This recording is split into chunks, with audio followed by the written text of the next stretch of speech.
Our first guest is going to be, I'm going to call them by seat names here, Sister Matilda. Sister Matilda, where are you? Why don't you come on up first? There you are. Come on up. Let's give it up for our Sister Matilda. And she's going to come up and tell you. Now, this lady here, while she's coming up, is going to tell you she changed my life, and she's going to change yours after you get through hearing her. Let the Lord use you. And welcome. Good morning. Good morning. It's such a beautiful Saturday morning. I felt it's like a little heaven down here. And I think when I look back, I know why God took time to create a woman. He created Adam first, but then he had to put Adam to sleep and then take out from his rib and to create us. So I want to tell you this morning, you are special. You are special because God took time to create you, your personality, who you are. And just don't let the devil tell you you're not important or you're not precious. You are. I am Matilda Alphonse. I am from the Caribbean.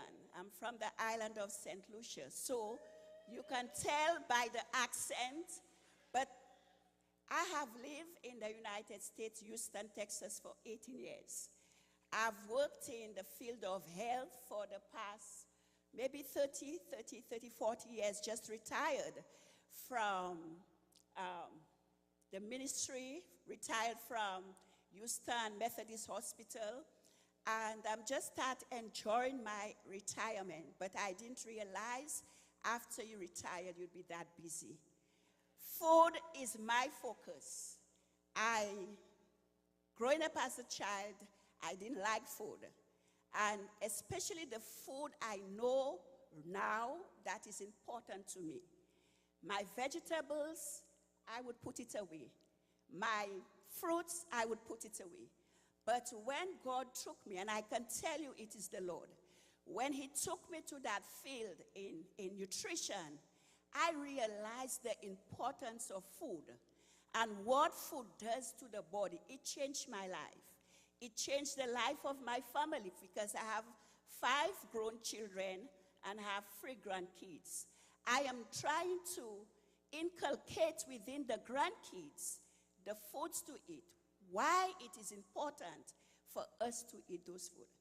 And later on, as we address you, I'm going to tell you more about the importance of food, because food can be served as a friend and also as an enemy. And we just sang that song, There is Liberty.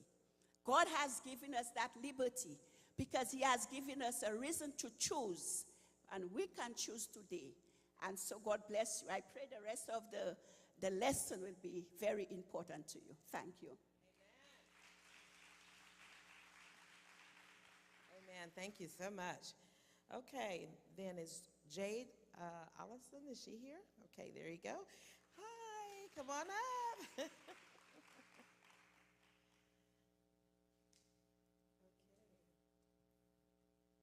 Good morning, ladies. How's everybody doing? My name is Jade Allison, and I am a purveyor of mental health and emotional wellness. I will be speaking to our teen girls this morning about our attitudes, our feelings, and getting in touch with those and finding out how it affects our spiritual health, our mental health, and how it affects our relationships. Whether you know it or not, all of the images and the music and the TV we watch and everything that we're exposed to every day has an effect on us and our psyche. And through that, it affects how we treat each other. And we're noticing it. We're noticing it in our relationships with our mothers, with our sisters, with our friends. And we as women need to find a way to fight those attitudes that are breaking us apart. We're going to be talking about the impact of social media and how taking in those images from social media really affects how we're treating each other and how we feel about ourselves. Everybody wants to be a model, everybody wants to look a certain way, and it's really affecting our self-esteem. And so when we can address the feelings that we feel in here, it'll affect what we're putting out. I have a master's degree in psychology and a bachelor from the University of St. Thomas, and a bachelor's degree in psychology also from Sam Houston State University. And if you look at my life right now, you would never think that I went through some struggles, but it was at that critical age, at that critical point, that age that I'll be talking to today is when I went through some of the toughest hardships of my life. And it was through knowing what God wants for me, and not just my physical health and my spiritual health, but my mental health. God wants you to be whole in every aspect of your life. And we do not need to accept any ailments physically, emotionally, or even mentally. And the stigma around mental illness, I believe, is going to start in the church. Getting rid of that stigma, getting rid of that negative connotation around mental illness is going to start with us. It's going to start with the love and the compassion and the care that Jesus asks us to have for each other. So that's what I'm here to share with you all today, and I hope that we're able to get something out of that. So, yeah. Amen. You can have a seat here. Yeah. This is why I was telling you, you need to have all your teenagers here. So if you know somebody's not here, they need to be here, teenagers, text them, tell them you need to get up here like now. Okay, you need your teen up here so they can hear and glean from all of this wisdom. All right, so next we're going to have Tracy Davis. Okay, hi, Tracy. Glad to see you. How are you, everybody? My name is Tracy Davis. I'm from Philadelphia, Pennsylvania. But, hey, somebody from Philly? Woo, woo. I've actually been here for 10 years. So I represent Houston when I go home, which is kind of weird, but it's okay. I used to belong to this church before we moved to the South Side. I still get my phone calls, and I don't want to turn them off. So it's a blessing. I started a dance studio on the South Side of Houston. Basically, I was an educator in HISD, and to be honest, I took the test about 10 times, and I didn't pass it by like 1 point or 2 points. The pastor of this church, Pastor Ogletree, used to try to help me get teacher jobs, and I did by the favor of God, but it wasn't really what God had me doing. It was a part of my process of what I'm doing. Basically, I'm here to talk about being an entrepreneur. I was trying to hold on to my 8 to 5, and God pushed me out of there. And basically, I have a dance studio in Houston, Texas, double in numbers. I'm here to talk about branding and talking about starting your studio, starting your business up, the obstacles that come within it, and just some things about business. And I will tell you a quick key. It is great to have business plans and everything, but what grew my business was tithes and offering and sowing. So I listened to the preachings and teachings of both this church and my family church where I am now. I know a lot of pastors don't like to preach on it because, people get iffy about it, but it's God's word, and you got to tap into that. So being a Christian entrepreneur is a big thing, and I have seen when I walked in and had no students and walked in and had a problem that I didn't have enough teachers to a point that I don't even teach anymore. And God brings a lot of stuff to me that he don't, to help me to keep excelling on top of it, because I take care of his house, so he can take care of mine.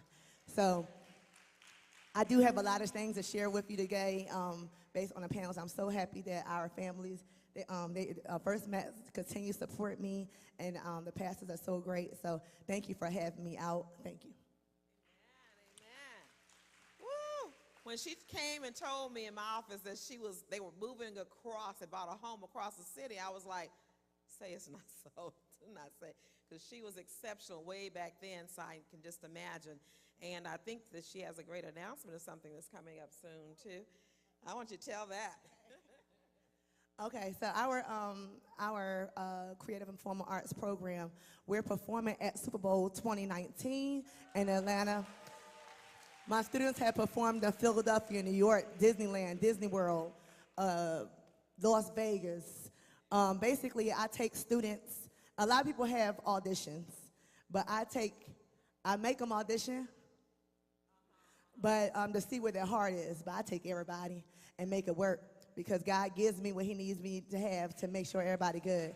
So we're performing there as well as in Hawaii in July at Pearl Harbor. So God drops these things in my lap, and a lot of people always ask me how, and it's not me really researching, but he deposited in my spirit because, like I said, I sow and I pay my tithes.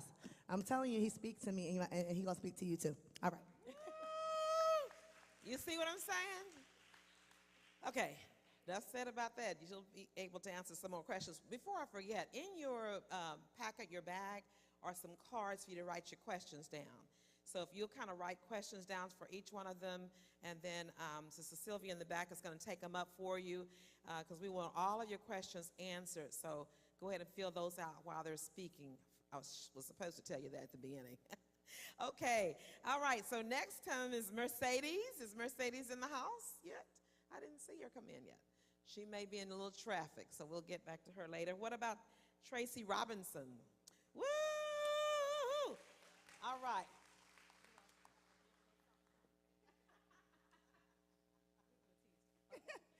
Good morning, ladies. It's so wonderful to be in a group of a house of the Lord with a group of women who are wanting to grow and wanting to progress, right? You guys look beautiful this morning. So just a little bit about me. I guess about 2014, I woke up and got on the scale, and I was 291 pounds. So I was depressed about it all day long. And I got on the phone with my good friend, and I said, Meek, I'm 291 pounds. She was like, okay, so what you going to do about it? I was like, I don't know. You tell me. Your husband is the bodybuilder. She was like, okay, I'm going to ask you again. What are you going to do about it? So that day, I cried a little bit. I kept looking at myself in the mirror. I had always been a larger girl, but I was always fit. Just a little bit about me. I went to college a size 12. I left a size 24. So it came on really quickly. So I said, okay, God. I started working out. I would lose a little bit here. I was dibbing and dab. Y'all know how we do. We dib and dab. I work out. I eat a little bit this week, and then next week I wouldn't. I was like, oh, Sister Matilda, I wasn't eating right. I eat what I want to, but then I'll go to the gym and then get me that two-piece, that Popeye's two-piece. You know what I mean? Y'all know how we do it. And so in 2016, I committed to a 3-month Daniel fast. And when I say I committed, no cheating. For 3 months, my husband and I both did it. Y'all know it was hard for him. Y'all know what happened when you fast for married folks. Okay, so we committed for 3 months to a Daniel fast, and the Lord spoke to me and told me that my health was important. See, I was worried about how I looked and my weight, but he began to speak to me about my health. And what began to happen was, I forgot to tell you this part. When I was 24, I was diagnosed with type 2 diabetes. If you're in the health field, my A1C was a 13, okay? I was diagnosed with high blood pressure at 24. I worked in the health field. By trade, I'm a speech pathologist. I know what it can do to you, but it didn't change me. But when God spoke to me, it changed me. So after the Daniel fast I lost some weight on the Daniel fast, but I really wasn't focusing on my weight. I was focusing on the fact that God was speaking to me like never before about my health. And so it was then that I realized that transformation began from the inside out. So he began to transform that. I'm doing this not because I want to look good. Do I like the benefits? Yes. Do I like the benefits that when I put on my clothes, I feel great now? But I like the fact that I'm doing what God is telling me to do. God wants for us to live an abundant life. God wants for us to live and have life to the fullest. He wants us to be great from the inside out. And when we live like that, we'll begin to see the benefits. So in all of this, I began to, I started my fitness journey. I'm almost at 100 pounds gone. You can follow me on social media. My ministry now is just to encourage others to get healthy. Whatever your journey is, that's what we're doing. We're in this together. I can empathize with you. I can cry with you because I've been there.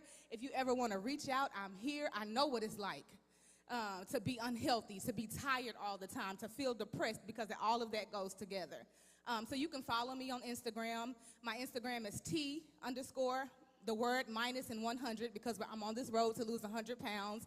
And when I do, it's going to be a big, big celebration. So thank you guys for having me. I'm very excited to be here. I forgot to tell you that I also, in this journey, I have become a licensed Zumba instructor. So every Tuesday at 6:30, right upstairs, we do Zumba. We shake it, shake it, shake it, and sweat, and have a really, really good time. And guess what, y'all? It's free. So we have no excuses. So come on out and join us every Tuesday at 6:30 and sweat it out with us, okay? Oh, okay, okay? All right now. All right, I told her I was coming after the conference was over, and I am going. Ooh, I'm already sweating. All right. Okay, Miss Diana Wondex White. Is she here in the house? There she is. Come on up. Woo! All righty. Each one of these ladies have a really unique story, so we're going to get into some of them. So I'll let them tell the first part. If they don't tell all of it, I'll tell some. Good morning. I hope y'all are doing well this morning. So I am here today to talk about blended families.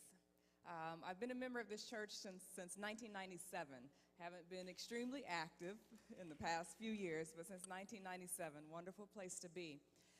My first husband and I married, we met in college, we dated throughout, we married right after, and we were married just shy of 11 years, 2 beautiful children together, and he passed very suddenly and unexpectedly of acute myoblastic leukemia. He passed the same day we found out that he had it. He had been extremely healthy before that. About 7 years later, thanks to Lady O, I met another wonderful man who had 2 daughters of his own that he was raising, and we married. We had together a 10-year-old, a 13-year-old, another 13-year-old, and a 16-year-old. Blended families are not easy. It was a very, very difficult task. And as much as we loved one another, there were some times when, had I not been the type of person that thought, you know, I'm not going to get a divorce, you know, marriage is sacred, it's of God, I would have left. There have been those times.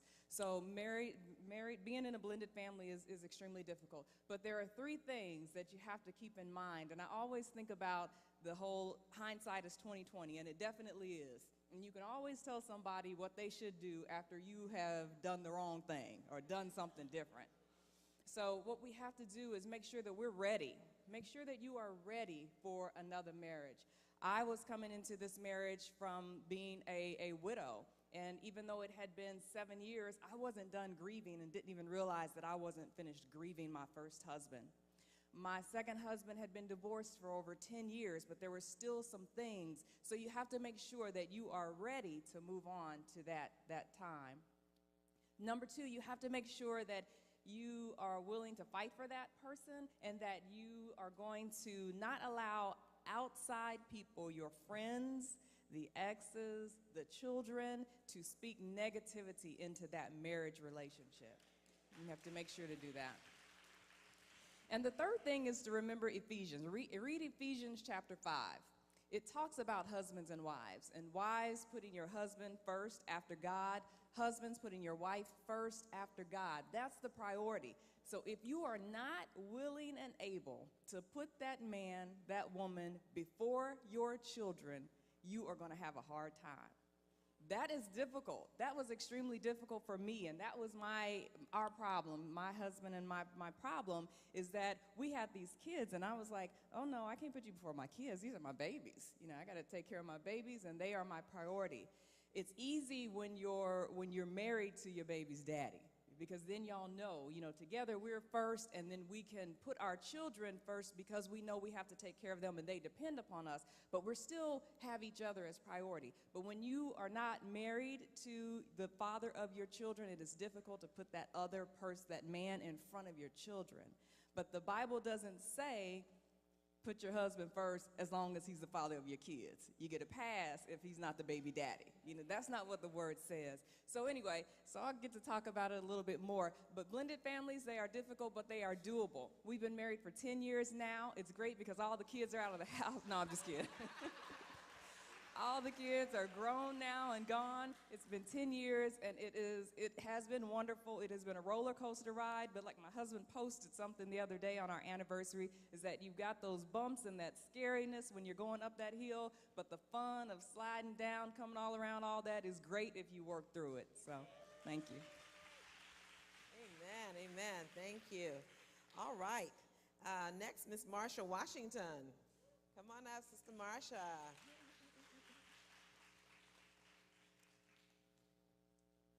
It's my sweetheart here. You're not going to cry.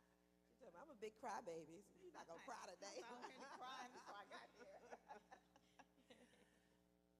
Good morning. My name is Marsha Washington, and I'm just blessed to be a member of First Met. I've been married to my husband, Clifford Washington, for 33 years, and God sent me my boo thing because I was trying to do my own thing and find me a husband, but he sent me the man that he had for me. Between us, we have 10 children, and we are, like Diana, one of the blended families. So I can relate to those issues. I came to First Met and joined during the Women's Conference, April 2000.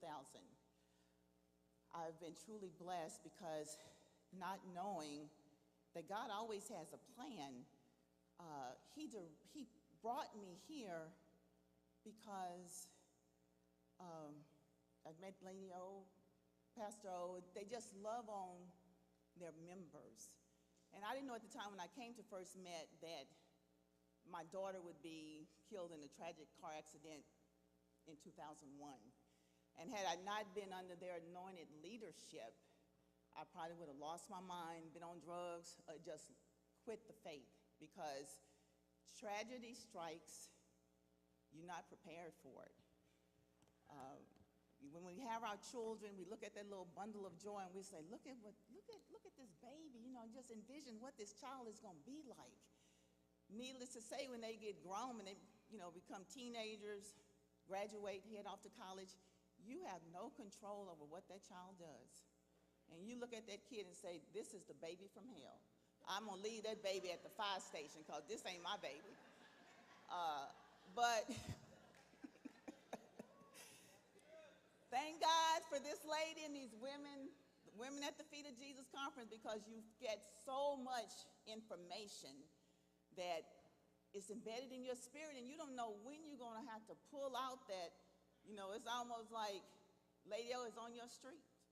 She done read your email. She already know what's going on in your house. So when they get up here and they teach, preach, they shout you happy, but you leave here with a word that's going to help you, because we don't know when the fight is coming. Satan don't fight fair. We're in a spiritual warfare. If he can't have us, he gonna go to your children. He gonna go to your grandchildren. He gonna go to those that are closest to your heart, because he can take, we don't mind him taking our husband, but those babies are close to our heart. Because I tell my husband in a minute, I love my children. I can't get no more children, but I can get me another husband. So that keep him in check, because he know I ain't playing. But I just keeping it real, ladies, just keeping it real.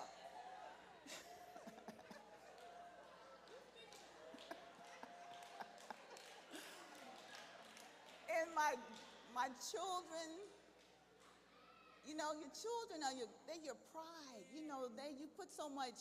invest so much time and money. My kids could have me driving out of New York to get a pair of Air Jordans. I'm going to stand in line to do that. But am I going to stand in line to make them come to church? Because when they get grown, they say, well, I done went to church. I did that church thing. I ain't finna do it no more. But they don't understand the battle is coming.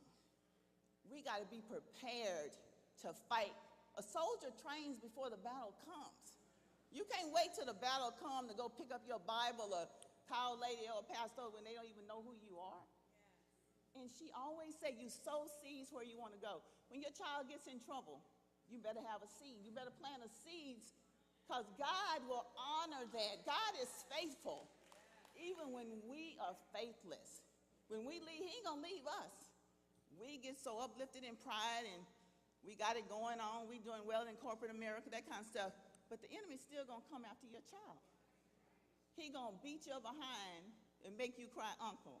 Because it's been times when I wanted to just quit. You know, I just thought when my kids grew up, my fight was over. Then along come the grandkids. You ain't got no control over your grandkids. You can only pray for them. But they know that I will go at them too. I said, I'll take it to the street with you. You will not disrespect your mother. That's right. And they say, well, I'm going to tell mama, I'll whoop your mama too. Because I ain't playing with you. I just have to tell everybody, if you're a parent, grandparent, your children in college, thank God, pray for their success. If your child has been in trouble, pray for their success. We got to hold each other up. We got to bear each other's burden because we are all in this together as sisters. God gave us this family. This is my village. First Met is my village. God put me in this village for a reason because he knew that I was going to need protection. I was going to need some people that could pray for me, not them happy hour friends because they can't get no prayer through.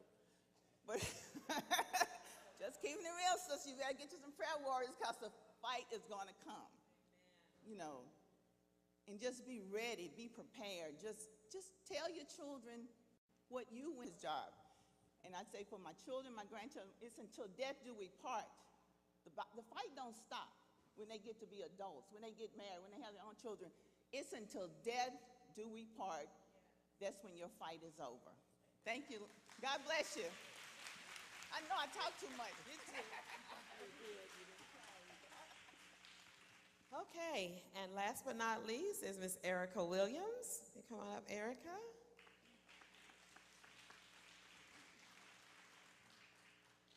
And Erica has a very unique story too, but we've been together for a long time, and she's one of our deaconess in our church. Amen. Y'all say amen to that. Amen. You don't know the story. Amen, amen. You don't know the story. Because my name is Erica Williams, and I've been married for 25 years. I've been with my husband for 30 years because I went off to college to get my BS and got my MRS. And so what you should also know about me is I love to laugh. I love to have fun.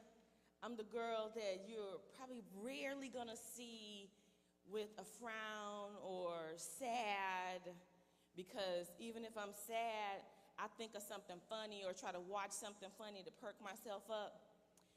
So what you probably would never know about me is that in these 25 years of marriage, my husband and I were separated. Even while we were in the church, we would still come to church and be sitting amongst you, and was separated. He was living separately because I told him, you gotta go. I put the money down at the divorce attorney. I went and met with the lady and put the money down. And then my blessing came. So we started with worldly counseling. We started with worldly counseling and went to that counseling, and he said some things, and we were looking at each other. We were fighting in the counselor. We were literally fighting in the counselor's office. Couldn't have no breakthroughs, no nothing. It wasn't until we reached out for some godly counseling and let some godly people in our lives that we were able to make a change and make a breakthrough. And then I kept thinking, you know, my favorite scripture used to always be, he who finds a wife finds a good thing. So I would be telling him, I'm your good thing, and you messing it up. And then I had to look in the mirror and say, well, be the good thing. Be the good thing. And so what I'm here to share with you is just to be naked, to be transparent. Like, what did it take? I used to be in the room praying, Lord, just take him. I don't really want to be a divorcee, because when I first got married, I used to always say, I'll kill you before I divorce you. I used to say this, y'all. I'm telling you. I didn't want to be a divorcee. It's a stigma, right? So I used to, in the midst of us going through this, I would literally say, take him, Lord. You can do it. Okay, y'all want me to be real? I'm just being real. Literally, that was my prayer. So, but God. But God. So in June, we celebrated our 25th anniversary. And I was like, oh, thank you, Lord, that you didn't listen to me. When I watch the things that my children are doing, I think, oh, Lord, if we would have been separated, oh, and if he would have walked in with another woman, Lord, what would I have done? You know, so my story is just that I walked around with a smile and I was dying on the inside, but I learned how to fight. I learned how to fight for my marriage, fight for my family, and know that when Satan is trying to take your marriage and he's trying to take your whole future, he's trying to take your children's future.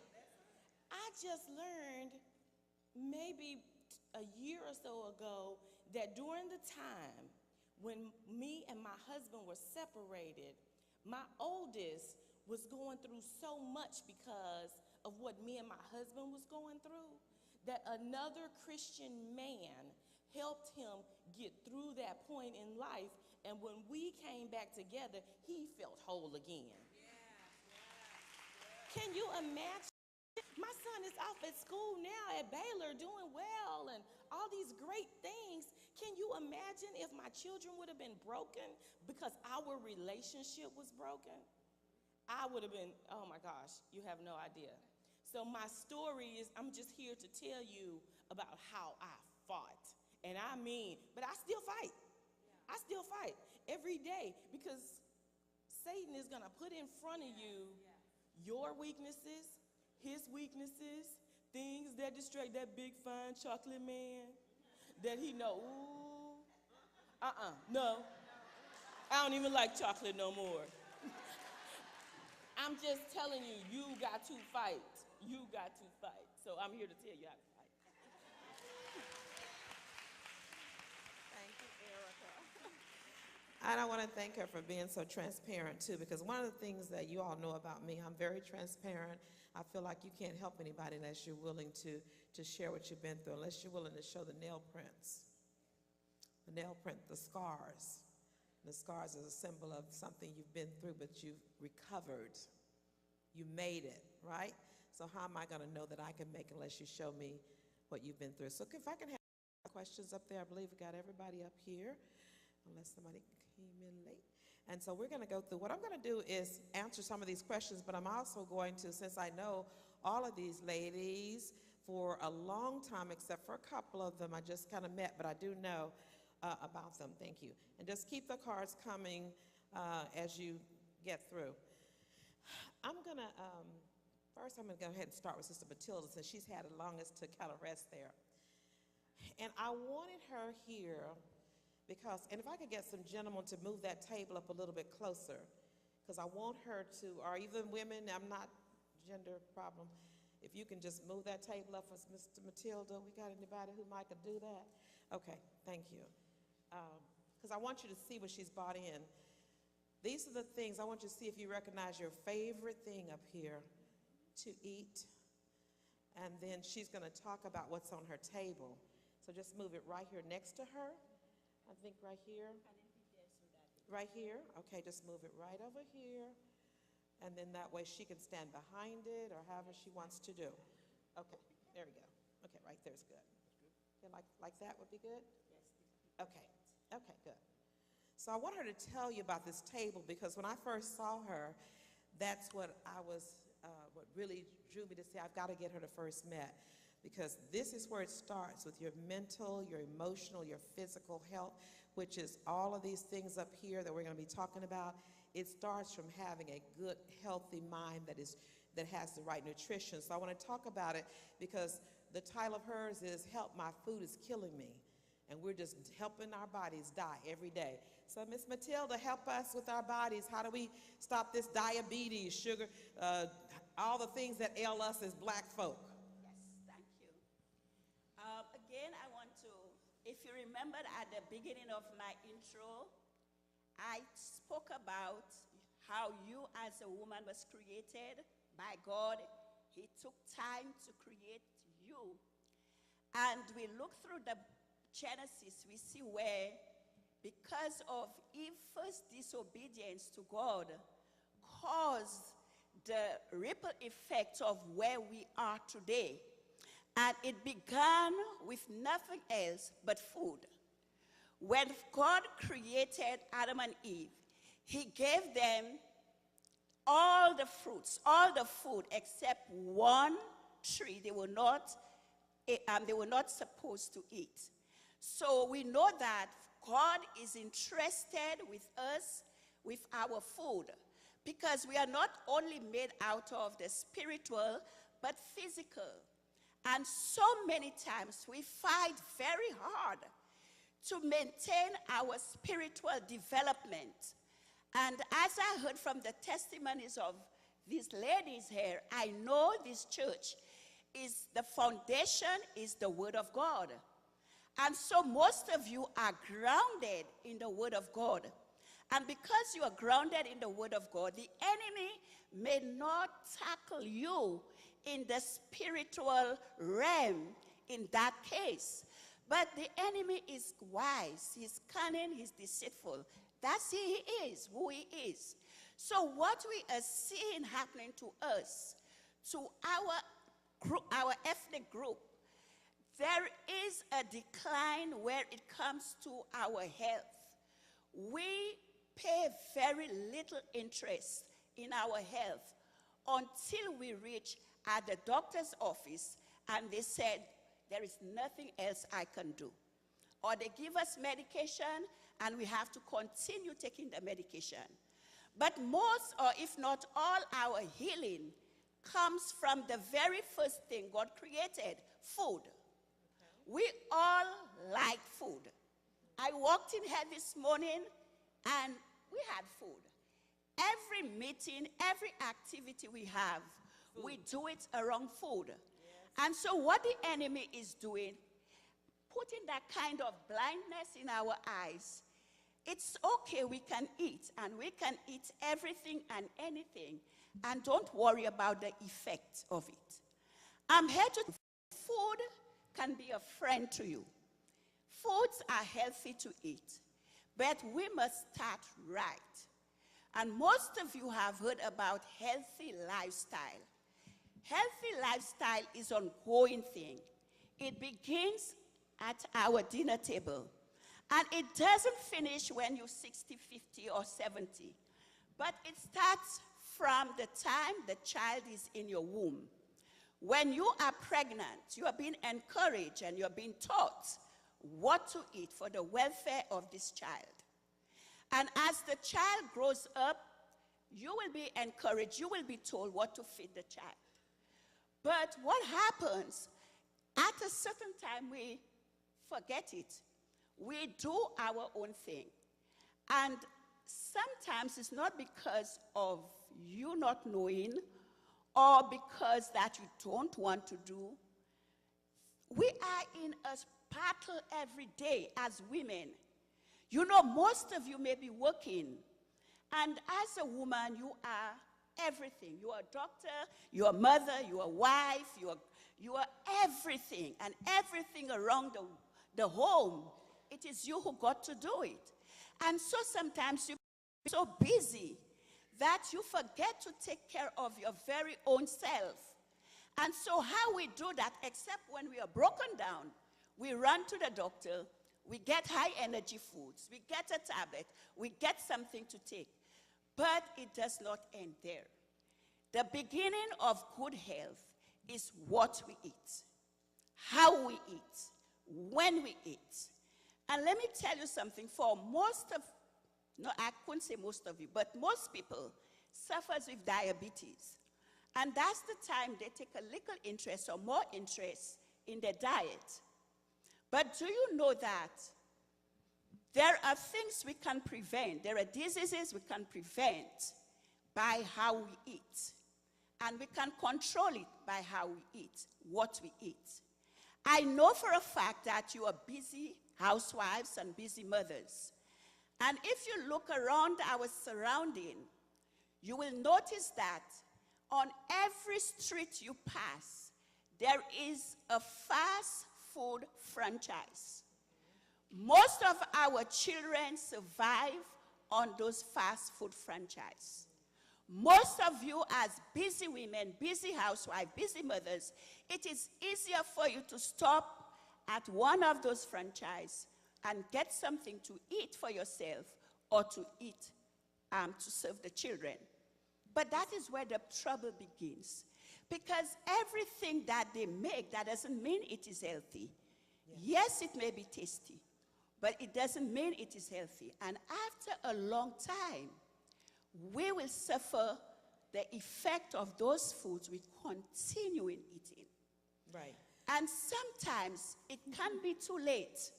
But sometimes you can modify your diet, go back to the basics, and start eating right. Like we heard the testimony of my dear sister, and she said she recognized that she was overweight. She recognized all the effects that came with it, and she made a choice. She made a wise choice. She woke up and she said, I am going to change my diet, which is important, and I am going to exercise. And let me tell you something. Can I ask you a question real quickly? I hate to interrupt. You're doing so good. Can you give us a couple of questions here? One says, can you tell us about specific foods to eat that can reverse the diabetes or the high blood pressure? And then one says for a paralyzed stomach. The stomach is not digesting right. Okay. Can you tell us what to eat? What are the foods we can eat? As I said, it begins, you start with the basics. You start by preparing your own meals. When you go out to eat at the French fry, when you go out to eat in these places, you don't know the amount of sodium and sugar and fat that is added to it. And what happened by consuming that on a daily basis or a regular basis, it will create a health effect. So what you're gonna do, for those of you who are in your 60s up, or even a little bit younger, you remembered how your grandmother or your mother prepared her food. It was from the garden. It was from the fresh food. It was the green leafy vegetables. It was the one pot. It was the fresh eggs. It was the milk. These things are very important to us now. And so how we do it, we start with breakfast. When we start with breakfast first, we start something that is healthy. For example, for breakfast, what do you eat? If you are a normal person, you are not overweight, you don't have a health problem, you don't have any of these concerns, you still have to watch what you eat. So you look for your sugar, you look for your fat, and you look for foods that are not high in carbohydrates, not high in starch, so that you can consume. So I think what you're saying to us, that what we're eating for breakfast is not the good thing. Because we're stopping in and we're getting Starbucks full of sugar. Oh, yes. Okay, and we're stopping in and getting that biscuit and sausage and the egg and so forth like that. So the donuts and the donuts. Okay. And the breads. Okay, that's What do we eat? So what the do we eat for sausage and the biscuits. If you don't have no health problem, if somebody doesn't have a health problem, I'm not saying they have to omit it. No. Okay. But I'm saying if they're eating it regularly because of the fat content, of the sugar content, and you don't know what else, and sodium. Yeah. However, if you have a health problem, you can start off with omit that. You see the white bread? The white bread is a no-no. It is so high in fat. No biscuits. What else can we have? No much. We have donuts. No, we have no donuts. Stay away from things that are high in sugar. Okay, what about a croissant, French? The croissant is mainly fat Oh.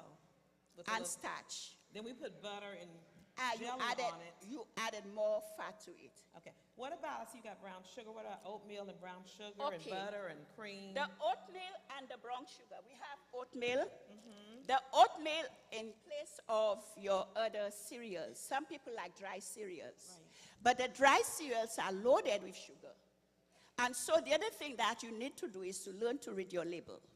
So Okay, you just said something really important. And I think this is going to be something too we can do. Yes, this is one of We need a class on how to read labels. This is And, one of them, yeah, so is there like on YouTube or something, how can we find out how to read these labels? It is easy, and this is why I have those scans to show Okay. you how you can read these labels. For example, Okay, what you is take that another one? can, take another can, okay. Okay, We both have whole green beans, right. okay? Uh-huh. But if you turn behind, we are Right. looking at the sodium. For somebody who's suffering with high blood pressure, somebody who has kidney problems, the key thing is to watch for your sodium. So when you look at the sodium, go down the list. Sodium, 200 milligrams. Okay. What Now yours this is have? green beans. This is Okay, green bean. green Okay. beans. Now this is the green beans, but from another Brand, another brand. brand, what you see? 400 milligrams. 400 milligrams. What kind is this? Okay. Hill Country. Country. So you have to, just because a green bean is not a green bean. Yes. You got double the sodium in one can. Let me tell you something too that I stopped at my daycare. Do not feed your kids these little macaronis in a can that you put in the microwave. I looked at the sodium content on that, and I It's think so it's high. like, it was something crazy like 1,000 milligrams. And I told my parents, I will not give it to your child. I don't care how good it tastes, because I'm not gonna kill your child. So okay, and then the sugar in this one. The sugar content. It's how much? Okay. 18 grams per serving. Now remember, this is per serving. Okay. So if you take more than one serving, just multiply it by 3 serving, how many milligrams you take in? Okay. So you gotta also know It this is per can is serving. more than one serving. Serving, yes.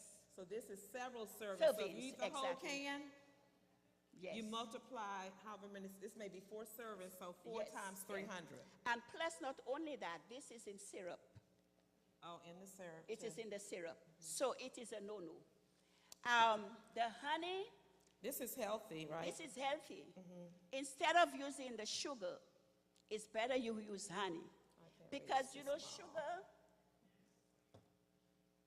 neither Yeah. the white refined sugar or the Which is brown best? sugar. The honey is best. But if The you honey is can- better than the brown sugar? brown sugar, yeah. I didn't know that. Yes. Because I'll tell you why. Let us look at it. If you look at honey, it is a natural. It is natural. This sugar, especially the sugar, it's refined. It is being made. But again, you have to look at what brand of honey you're using. So the brand is The important. brand Y'all of can find that Russia. 5 for Yeah. $1. This Gonna says kill it is y'all. raw honey. Okay. Yes, the brand is. And isn't that what we do? We go in there and buy 5 for $1. We don't, just because it's cheaper. Exactly, It's exactly. worse for us. And Exactly. also the chicken, I do know this too. That big pound of bag of chicken that costs you $5.99, it's not real chicken. It's got all those hormones and water, so your girls start developing earlier. You start putting on water weight. Okay, now tell us about this. More or less how we can make sure we have a healthy diet or healthy meal. Most times, half of our plates are made of starch, and the other quarter is made out of protein, whatever meat or fish or anything. But in turn, what we are supposed to do, if we take half of our plate with vegetables, whatever your choices are, you can have lettuce, you can have cabbage, you can have cauliflower, you can have red bell peppers, zucchini, squash, whatever vegetables of your choice. If you make your plate, fill up your plate with more of these foods, Half of that, okay. and then you take a quarter of your plate, your starch, Okay. and then the other quarter would be for your entry, your meat or Your your meat? fish. Yeah. You But have much bear room left in for mind, meat?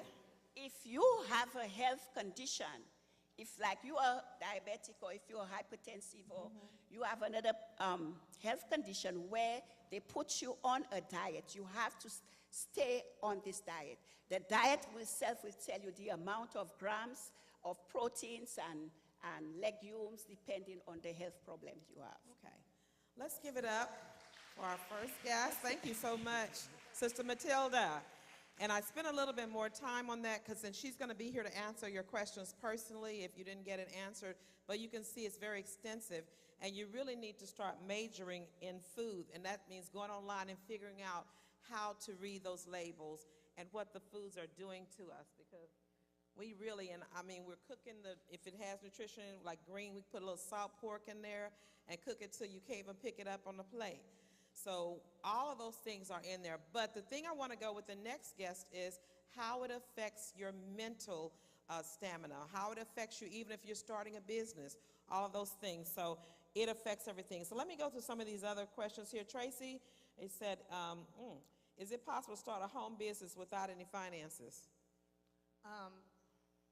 Yes, it is, but you have to, I would say the hardest thing related to me, what I did, which is different from a lot of people. Some people, is ways to step out on faith.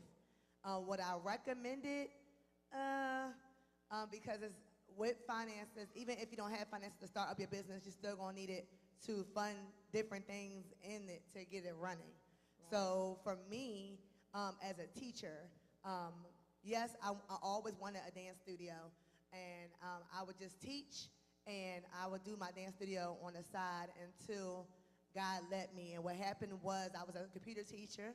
I taught after school program, and if you're in education, you know they have two different people that do that. Somebody that comes outside that might get money per child, but an actual teacher just get a flat rate per hour. So I saw that I had 50 kids in my class, and that was like a ding-dong, start your own. Right. So one of my parents sent me an email and just said, I did a recital, and she loved it. And she said, if you ever start a dance studio, call me. And that was my nugget. I'm not scared to step out on faith, but I was smart about it. I kept my job. Because teaching worked for me. Of course, in the summer, we were off or whatever. So I kept my job. I didn't just completely just go out there, but I did pray to God and for a building. And I wanted to make sure that I had kept my job to be able to fund my building just in case nobody showed up. And pay your bills. And pay your bills, yes. Yes. Yeah. So my husband's an architect. That's one thing I didn't tell you guys. My husband's an architect. So that's how we became. My name of our studio is Designed to Dance. He's a designer. We were number 2 in our fraternity, sorority, and fraternity, and then dance. So we help each other out. So that was the easy part with me having somebody to help me. So it's some people I do know that start off with their business from scratch with no money. It just take more planning. You know, they actually do their business plan, start out, take their time, look at grants, look at funding. I didn't go that route. Like I said, I always encourage people to keep your first job first, to make sure that you build up clientele and everything. Like I said, because if you get your home, what was it, home? The home equity loan, is that what it is? No, what did somebody want to start? Oh, they want to start it out of their home. Yes. Out of their home. Like a daycare. I'm gonna say it was a daycare. If some people watch kids and then after that it grows, but anything happens in your business. You even need even having a home daycare, you still have to pay for licensing. People come in, and then if somebody start dropping their kids off, you need money to fund the things you need to make your place safe. Right. So, like I said, in my route, I kept my job first, but I do know people that are starting from scratch that just jump in here. It's just, I'm wise about it. Right. So be very wise about that. Okay, thanks. And then Erica, can you just piggyback off that, because I know you just started your new career a couple of years ago, and did you start without any money? Pass away. So about 4 years ago, 3.5, somewhere around there, years ago, I started my business. I do have a home office. What I can say about, I'm a financial person, so it was probably a little bit easier for me because I knew ways that I could use my funds to work for me. There are tax-free ways to use your 401k to fund your business. You have to do it a very specific way so that it doesn't cost you tax dollars or cost you any penalties or things like that. And so I used some of my retirement to invest in my business. But there's very specific ways about doing that, and you have to be smart, you have to be organized, you have to have a passion for what you're starting. Don't fall for any of the get-rich-quick schemes about, you can work from home and just do this. It's hard work because you never stop, because it's your business. So literally, even on weekends or whatever, when I leave here, I gotta go work because I work for me. So just keep all of those things in mind when you're thinking about being an entrepreneur and starting things for yourself, that in the beginning, you're on duty almost really 24 hours a day. Right, and I would just add to that, I know Erica was a CFO of a mega country. How much were the budgets that you was over? I was a CFO in the oil and gas industry for over 20 years, and I used to manage billions of dollars for oil and gas industry for all of the Americas, including Canada and some of South America. And my passion was the elderly. And so when I started taking care of a family member, I started looking for businesses to buy that dealt with seniors. So you have to find your passion, and I think that's what she's found, Yeah, her passion. right. And so when you're stepping out on faith and on your own, it has to be in your heart. Like, I love the elderly. She loves dance. So you have to do what is the God-filled It's a natural purpose. thing, right. Yeah. And can I say one thing Yes. about when you're getting a business loan? If you're getting a business loan to fund what you're doing, and it sounds great. I had my first business loan this year because I moved into a new building, and I was glad at closing, but you still gotta pay. You gotta pay it back a month. So that's with why interest. I was saying, like, starting from scratch will work if you have a lot of support, and how she was saying how she went through, but you want to pace yourself that you don't go in debt behind your dream. Right. So. And I think that's what really good information that all of you have said pretty much. Keep your day job, okay? And I would definitely, from what they just said too, they got experience, but get a friend or somebody who knows about finances. Because I know in Erica's case, her job laid her off or whatever and gave her package, whatever. But she was wise and she knew what to do with it. She knew the codes and so forth. You don't.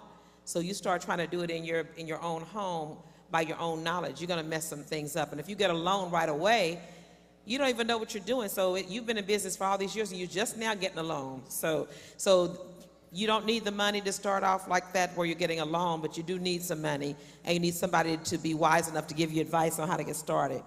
Okay, thank you, ladies.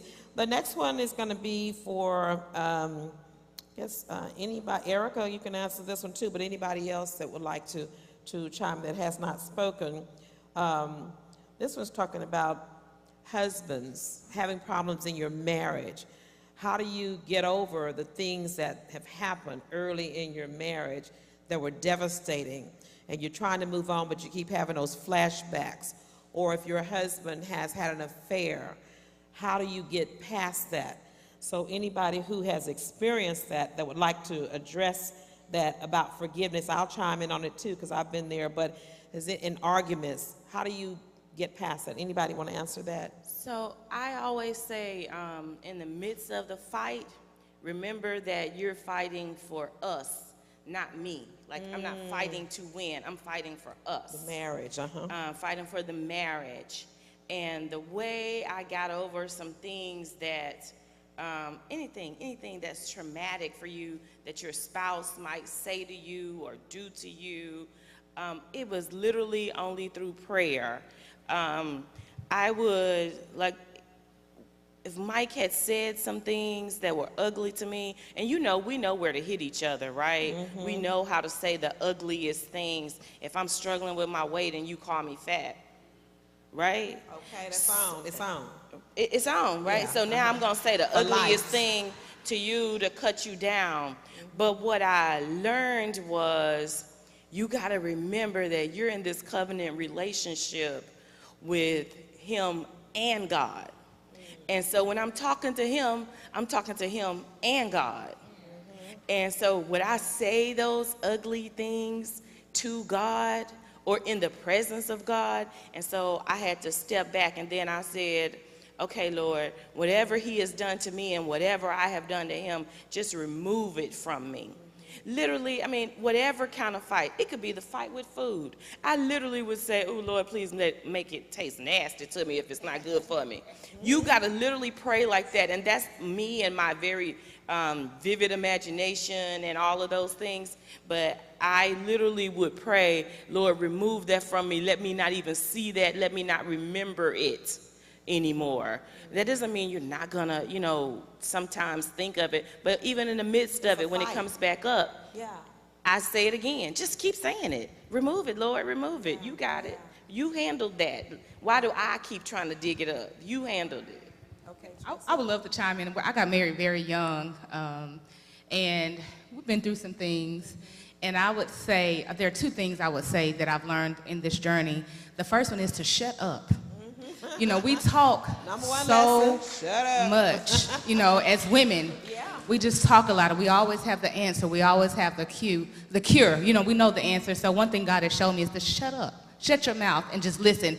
And when we learn to listen, we can really hear what our husbands are trying to say. Even in the midst, sometimes I still have to remind myself, just be quiet, Tracy. Just don't respond. Everything does not deserve a reaction or a response. And the second thing is, I always try to go to the Word as well, and I pray, and to focus on those things that have virtue. Is what he's saying, or is what we're going through, does it have any truth? Does it really have any virtue?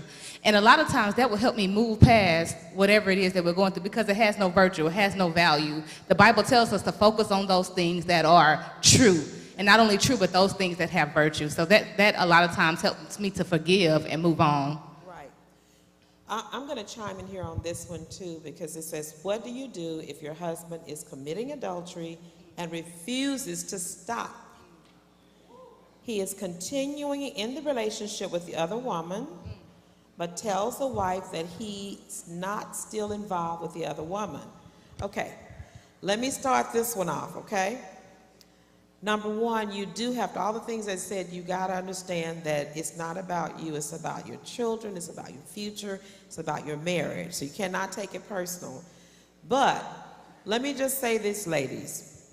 You cannot allow a man to do anything he wants to do and keep doing it, okay? You just cannot, okay? I'm just going to be honest with you. I really don't promote divorce. I do promote separation. Is that right, Erica? If he continues, then you have to make a decision within yourself that we need to go to counseling, we need to go into prayer, and we need to come to some kind of consensus. When we do counseling, we say, this is what you need, I need for you to do to me, and this is what you need to do to make the marriage work. We work on, like 3 things at a time. So if it were me, I would say, well, the thing I want you to work on is you're going to stop seeing her immediately. And then he's got to agree upon it. He can't agree upon that, he's not going to work on the marriage, then maybe we need to separate so you can, kind of miss me.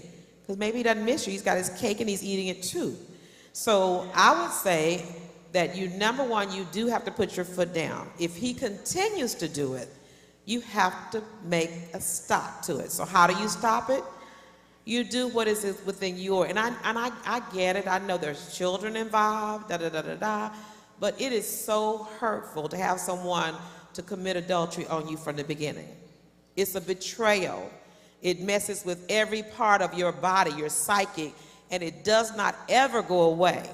But you learn how to build yourself up and get your confidence in God. And then you look more appealing to the man when you are operating from that standpoint. And then sometimes you got to kind of help him to grow up. But if he's not going to grow up and he's going to continue doing that, I would say that you need to go to a counselor first. And if he's in agreement that he wants to work on the marriage, then we can work on the marriage. If he's not in agreement, he doesn't want to work on it, well, he don't want to be married. Either you want to be married or you don't. So that's something that you got to tell him, hey, look, I'm going to have to give you an ultimatum here because I'm going to end up hurting myself or either killing you. So you know, I'm not going to go to jail for you, and I'm not going to the mental institution for you. So you have to do what's best for you. Come on, to keep your sanity, right? And that's just an abuse that continues on and on and on. So I would say that, you know, get to a counselor, give him an ultimatum, and tell him, look here, if she's all that good, go on over there with her. But if you want me, you're going to have, this is what you're going to have to do, because you're worth it, right? Amen. You are valuable. And when you allow him to continue to do that, you say, oh, I'm not really that good. I'm not really worth it. But you are worth it, okay? And it can stop. And then you go on to the next question, which is about forgiveness. How do you forgive your husband when he has committed an affair? And I'm telling you, it can be done. I've done it, so I'm telling you what I know.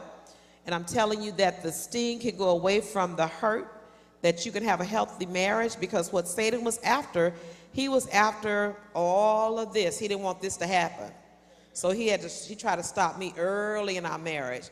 And one of the things that I had to learn too is that the men that we have, most of them were not raised by fathers.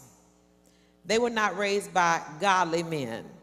They were raised around people. In the generation that I came up, every man I knew had a woman on the side. Even if they were in the church, it's going to tell you the truth. Y'all been in church, y'all get hurt. They have women in the church. Some of them were church people. Some of them were pastors. Can we just keep it real? So when you grow up seeing that that's what a man is, then it just gets into your psychic. Or you see Uncle Junebug, you know he got sister so-and-so, and he got a baby over there, and you know, he pulling all the honeys. You know, and they're looking at it as a badge of courage, that that's what a real man is. So you have to understand that's what's been the seeds that have been planted in him. So you have to go through the prayer and all of those restoration things to help him to grow if he's willing to grow. If he's not willing to grow, you stay there as long as you can, but you're going to need some help with that one. But my point is, if you need, get some counseling. You can get my book too. I can tell you how to forgive. I have a book called A Day with My Father, and it talks about all the people I've had to forgive in my life, beginning with my biological father, who abandoned us as a family, and even with, you know, church hurts. You know, people in church can really hurt you. You got to forgive them. Your husband, your children. How many of you know your children can do things that hurt your heart, that you have to forgive them for? So in my book, you have to, and get it, and give it to, I said every family needs to have at least one to pass around, because Satan wants you to divide your family, destroy your family, but the family needs to be built up and to grow up and realize that they're doing the best they can at that particular season. But you got to understand that's not the right thing to do, and to grow up and can be done. It just takes a little work with the forgiveness. Anybody else want to chime in on forgiveness or that part while I'm looking for the next question? Oh, this one here is a really good one too. This will be emotional. My mind is always wondering, what have I done that God won't forgive me? I struggle with so much. I feel like the devil is weighing down on me. All I see is darkness. How do I fight these demons? And another one has about depression, those kinds of things. Can you speak to that, Sister Allison? First, I would like to say towards the feeling of oppression and darkness and anxiety. Number one, and it's so simple, it's almost so simple that it's just like, duh. God does not want that for you, period. So whatever you're feeling, you have to say, okay, I know my God, and this is not what he has for me. So once you know that this is not what he wants for me, it's okay, God, how do I get to where what you have planned for me? The thing with mental illness is that when we try to intertwine our faith too much in it, if we're to a point where we're a little bit too far gone, we can't interpret his word and his message in the way that it needs to be interpreted. If you're really, really, really sick and you already are struggling with feelings of shame, guilt, you feel like you've done something to put you where you are, you can open up his word, and sometimes you can misinterpret what it says, and all it does is reinforce those feelings of shame and guilt when that's not the way it was supposed to be. I will always say that you need to talk to somebody. I know a lot of people say, you know, don't go to these shrinks, don't go to these therapists, don't take that pill. But sometimes you have to get to a point where you are emotionally well enough to interpret his word for what it means to be, which is a constant source of healing and growth. And if you aren't there, you can't interpret it that way. And you can't take that message for what it really is supposed to be. If you are feeling that way, you need to reach out and talk to somebody. There are so many different types of treatment. It's not just sitting in a room and just talking to somebody about something. There's different models, there's different techniques, and sometimes it is trial and error. Sometimes you go to a therapist and you say, this one's, I'm not really feeling this one. And that's okay, that is okay. But you have to decide within yourself, this is not what he wants from me, so why am I settling for it? Right. Why am I settling for it? And decide that I'm going to get out of that.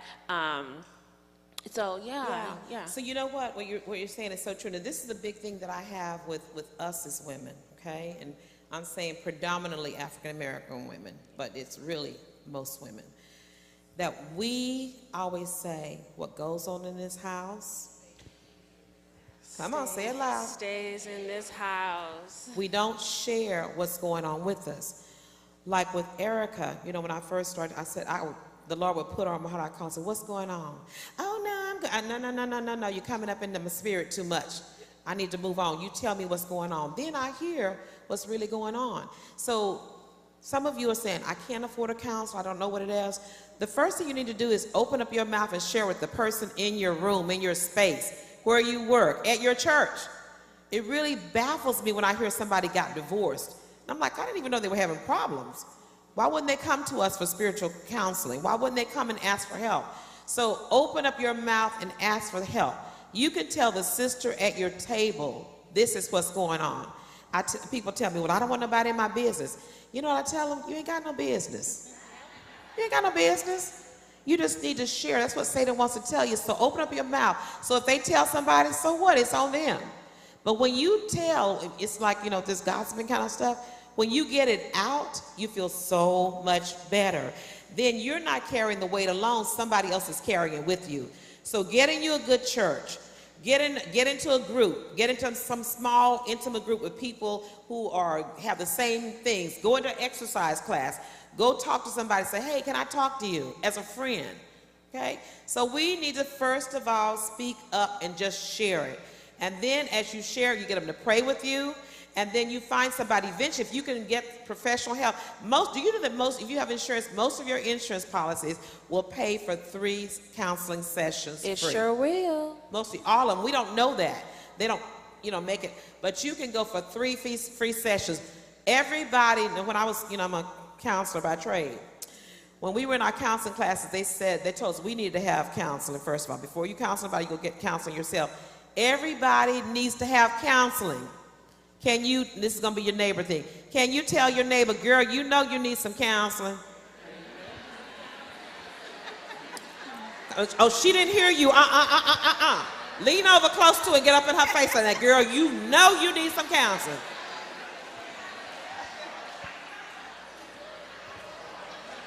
Okay, so with that, did somebody tell you that too? Tell the other neighbors, since maybe they didn't get it. Tell me, they're saying, you too. You need counseling too. All of God's children need counseling. Now that we got that out of the way, do not be ashamed to go to a counselor. You need one. When you're going through stuff, you need to talk to somebody, okay? And then sometimes, let me tell you, oh Lord God. This is another thing. Sometimes you need counseling, you don't even know it. You can't keep friends. You always in drama. Just say ouch if I step on your toe. Because the Holy Spirit just gave this to me. You don't have no friends. Don't have no man. Can we just go there for a minute? See, y'all done started me on something, but I'm just going to keep it real with you. Some of y'all can't get a man because y'all full of yourself. You talk too much. You argue too much. You get offended too much. You got attitude. Your credit ain't right. You shop too much. Come on. You complain too much. You just a hot mess. Who want to be married to a hot mess? Get yourself together. You know, sometimes you'll see, this was with us earlier, we say, a good-looking man. And here he come along with this woman, look like, come on. And then she got 6 or 7 kids and he's committing to her. Why is he committing to her? Why aren't they not committing to you? You got to ask yourself the question. So sometimes you need some counseling, you don't even know it. So if you always in drama, people always getting on your nerve, you always getting offended, tell your neighbor, girl, you need to go check that out and see what's really going on. It might be you. It may not be them. Lydia, yes. I'm sorry. And then that spirit that you have trickles on to your children. I deal with them all the time. This year, I'm be honest with you, I decided to let God take me in a whole different direction with my dance studio. Now, my dance studio is, is public, for the kids to come.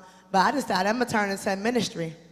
And for this week alone, I don't know, I've been interrupting dance to preach to my students. Okay. And it's just a risk, because some people will get upset and take their kids, and they're free to go. Mm-hmm. But here, we serving the Word of God. So in my studio this week, I start talking to them because we're doing a play about dancing through the Bible. We'll be through the creation to the rapture. And some of the kids that are in church, even though you're bringing them to church, they're going to church, but they're not here. They don't have a relationship with God. I even got them about checking their phones and stuff, and everything in church. You better say a word, girl. Yeah. You own it. The phones in church. And just because I told them that when you go to church, when your parents are sending you, you don't get extra credit from God because you was there that Sunday. He don't need you to just, say, I went to church. A lot of my kids was dealing with so much, and I didn't know why God had me interrupting class to do it. And I just went over the rapture and never heard of it. Now, some of the kids been going to church. Oh, my child praise dance. She on the usher board. One of them wanted to commit suicide. Wow. Come on now. Come on. That's it. Because they don't open their Bible. Their parents don't do anything. But you got them doing all these different things in church, and they don't know who God is. So I need you, when she's saying about counseling, check your kids too. I had to do it myself with my child. I didn't know she was having a problem being bullied because she's very sweet. She don't tell you anything. But I will tell you, 39 of my kids got saved this week. 39 kids. Yes. Now, I hope I ain't scared on what we're watching Left Behind. We watch a little bit of it because they never heard of the rapture. They've been going to church and didn't even know Jesus was coming back. So when you're going through things and if you go to counseling, make sure you schedule your child. Even though, she's a good girl, you don't know what they're going through. It may not be that she want to commit suicide. It might be other things. She might be going through something because she watching you and daddy fight, like I was saying. Come on. And it's tearing them up inside. So I'm sorry to chime in on that. No, but that's good. That's to make sure that when they're in church, yes, your child look cute on Easter, do she know God from the age of 8? And then one of my students cried and said, because my pastor walked in out of nowhere and asked her, are you okay? She said, pray for my mom. She only come, we all started going to church. She started leaving church. And now I go with my grandma, but she only come on special occasions. And that came from an 8-year-old, and it's tearing her up inside because she don't want her mom to be left behind. So just check on your kids while you're checking on yourself. Amen. Amen. I wanted to add one more tidbit in terms of if you're scared to speak up, if you're scared to say something, and that's all stigma. And as a country, we are struggling with that. And the problem with mental illness and mental health care is that we have no problem addressing our physical ailments because you can see it. if I have a pain, if I have a broken limb, I can go to the doctor. They can put me under X-ray. They can say, okay, see, this is where your arm is broken. We're going to put you in a cast. We're going to fix this. And you can see when it's healed. You can see when the bone is mended, right? But if you have a problem up here, I can't put you in a CAT scan and say, okay, see, this is where your depression is. I can't see that. So since it's not a tangible illness, we feel it's too, why are we worried about it? Because we can't see the physical changes when we're healing. So if you're feeling a certain type of way and you're emotionally, mentally, if you have to put a physical type of metaphor on it to make you go get help, do that. Nobody cares when it comes to this new way. Everyone wants to get healthy, which is great, and we're losing weight, and we got before and after pictures, and everyone's on social media. They're training. You can buy their program, their fitness program. This is good. This is huge. Why aren't we the same way with our mental health? We have no problem sharing, girl, look at me before, look at me after. Great, I'm happy for you. But look at me before when I was depressed, and look at me now. Share that as well. Yes. Share it. And if you don't know whether you have coverage or not, go to healthcare.gov. It will tell you if you do or you don't. Call your insurance company. They will tell you. Trust me. You said 3 sessions were covered. Under my when I had to go into counseling, 9 sessions were covered. I didn't even need all 9, but I didn't pay for any of it. You know, so you are covered, period. Get the help. Yeah. Amen. I want to piggyback on that real quickly because we're going to go to the blended families. We want to get some information and talk about parenting, which is a part of this, what I'm going to say. One of the reasons why we have the teen girls with us here today is because the Lord put before my eyes that a lot of these girls are suicidal, and some of them are your children, and you don't even know it. Yes. And a lot of them are bullied, and they don't share it because they're afraid, and they don't want to tattle. But a lot of them are getting into pettiness and all this kind of stuff and hurting other kids. And so then they're going to being off to other alternate lifestyles. They are faced with so much with this social media that we have got to stop being a teenager and start helping our teenagers. Did you hear what I said? Y'all got to grow up, because while we still trying to be a teenager, Satan is coming and snatching our teenagers out from under our noses. While we out to happy hour and we trying to get all of this going on with ourselves, you know, our flesh, building our flesh up and doing all this stuff, drinking and out the party, he's right there in your house stealing. But I wanted to say this about what you said about the kids, that we have got to get them help mentally as well. One of the things that has happened to me, you know, I have 12 grandchildren. So in my grandchildren having 12, you know, they start talking about mental illnesses like 1 out of 4 or something like that. And, you know, so I'm having to, one of my grandbabies has autism. I never knew what autism was.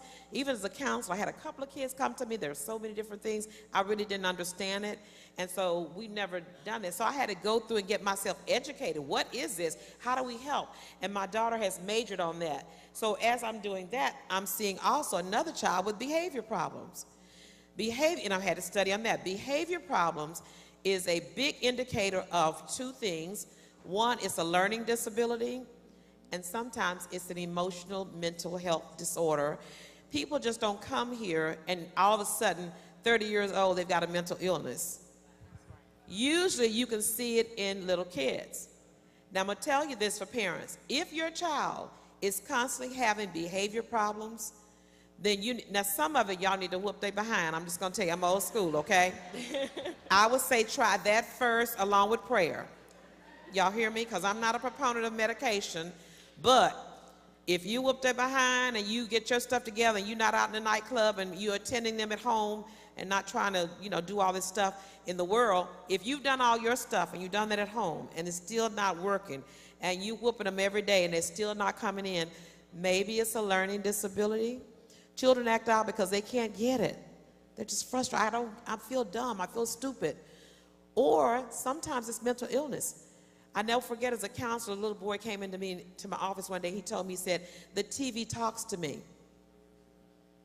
And first I thought it was a little, you know, just playing, because he was only like in 2nd, 3rd grade. But we found out that he had schizophrenia in 3rd grade. He's hearing voices in 3rd grade, okay? So you have to really be in tune to your children, not so much all the time whipping, but also hearing and listening to them, letting them tell you their fears. Stop hanging out on the club with them and doing all the fun stuff with them. We want to have so much fun with our kids. Well, we need to be listening to them and educating them and hearing their heart, because a lot of them are really, really hurting.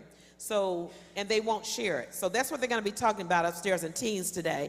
And if you don't get it when they're teenagers, then they become in college. You're trying to figure out, why are they dropping out of college? Why are they making bad grades in college? Why did my child make it to college? Because they had some issues before they went to college that was not addressed. So we got to get them equipped. So it starts with little parents, okay? And you have to be not embarrassed about it. It's just like I have to take diabetes medication. You got to take your schizophrenia medication. We both take our medications, we're good, right? But we're going to try not to do that.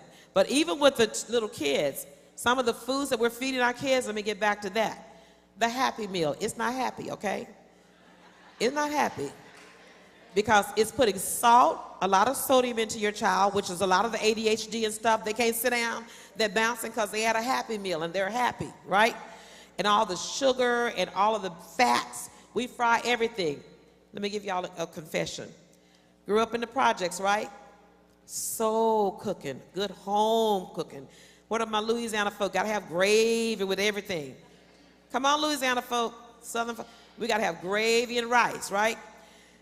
The fried food has so much stuff that's clogging our arteries, that's destroying us, making us obese as a child. So parents, you cannot let your children be happy. You got to let them be healthy. So therefore, they don't work. They don't bring the snacks into the house. You bring them in there. When you bring them in there, you make sure they're healthy and give them portions. And my grandkids, when they live with me through Harvard, they talk about me still to this day. But I said, why do you have that whole bag of chips?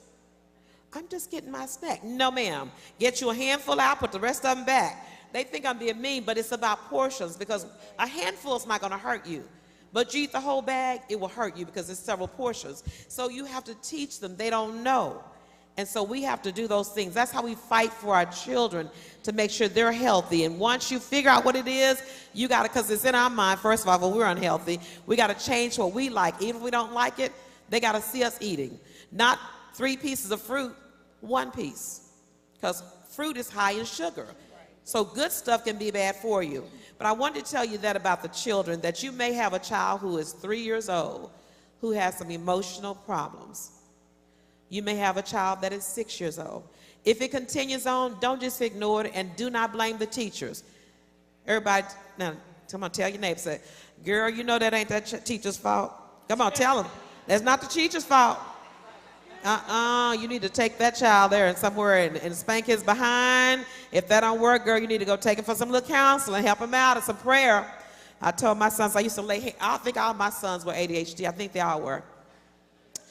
They all were, but I used the old traditional method. I beat their behinds, and I trained them, and I was there to make sure they got it. And so lay hands on them with prayer and with discipline. Now, don't go beating your child like, you got a water hose and extension cord. I'm not talking about that. But I'm talking about when they're little, tap that leg. I said no. And you're going to talk back to me? Oh, come. Children talk back to their parents too much these days. I can't get that.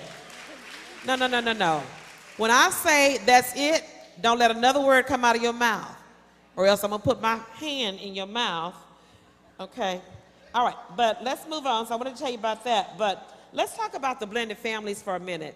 And Diana, because how many of you are out here with blended families? Raise your hand. You got blended family. Here's yours, mine, ours. Okay, good. Okay. What was the most challenging thing for you as a blended family? What was the most challenging that you think that was just, wow? I think the most challenging thing, as I was saying before, was putting the children before the marriage relationship. Because when you cherish your children over your marriage relationship, kids instinctively know that they have more power in that house than that step-parent. Say that again. When you cherish the children over the marriage relationship, those kids distinctively know that they have more power in that home than the step-parent. And that leads to disconnection, division, and disaster. So you have to make sure that you are valuing that relationship first. And that doesn't mean neglecting your kids. And I think we feel a lot of guilt if we don't put our kids first. And for me, with my kid's father being deceased, it was like, okay, we had all these plans, the way that we were going to raise our kid, and I'm going to do that this way. This is what I'm going to do, and you're just kind of a extra, be an uncle, type of thing. And with my husband, who was divorced, I've never been divorced, but I'm assuming in those divorced relationships, you're trying to be the parent that the kids like. So we were both dealing with those things of putting our kids before our marriage relationship. And that was the thing that caused the division. So we were just two families living in one home. We were not a blended family. We were two separate families living in one home. And so that was probably the most difficult piece of it. And then allowing people outside of the relationship to kind of poison the relationship. One of the things that I've never understood is if you are a biological parent and the other parent has gotten remarried, and with all the things that we've been talking about that kids have to go through, the peer pressure, the bullying, the social media stuff, if there is someone in their life that wants to love them and that is a good influence, a good example, is not meaning them any harm, why in the world would you encourage a disconnection in that relationship? Why would you encourage your child to not like that person or to disrespect that person? So we also have to make sure that we're teaching our kids, no, this is someone who is is in your life now, who is a parental figure life, and you need to respect them. You need to, they're there to help take care of you as well and to foster good things in you. So that was the most difficult thing, I think, for us. Thank you for sharing that, because I remember even some sessions that we had, and one of the questions she was saying, but he doesn't seem like, he doesn't do this like Dash did it. He didn't do this, and he's not the father, really. And so I talked to her about that. So I would say that to say this, not to expose that, but you need to have some outside help. Somebody who's pulling for, who can tell you, no, you need to make that son respect him as a man in the house. And if you want a father, you need to make him be the father. But how you want him to be the father, and you're telling him he's just another man, you don't have to obey him. You trust him to be your husband, you need to trust him to be your father.